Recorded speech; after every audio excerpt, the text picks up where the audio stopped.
Ni bang ponការផ្លែបបកដែលល្អៗអីនេះមិនយកច្បាប់ប្រេងបងប្អូនបាប់ប្រេងតាន់ប៉ូលីទៀតបងប្អូនតើធ្វើឲ្យមកក្របមកប្រឹងឲ្យបាន6គ្រាប់នេះ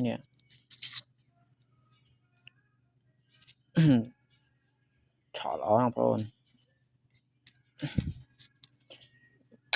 គេបី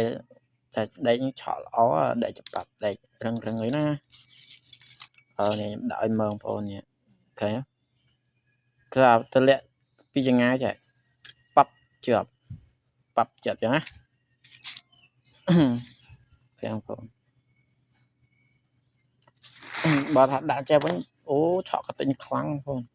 នេះឆក់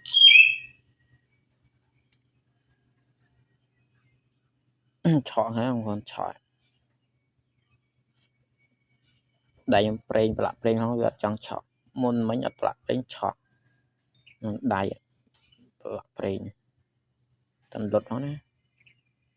វាអស់កតិចឆក់បងប្អូនតិចរូបអស់ហើយបើថានេះចងាយចាស់យីមកប៉ាំងប៉ប់ទៀតប្របអូតាដាក់ឆក់បងប្អូនឃើញនេះពីចងាយហ៎ប៉ាប់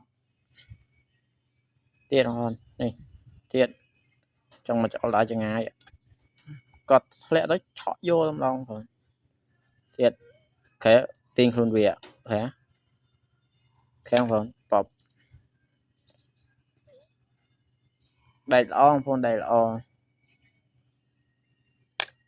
ថាតលាក់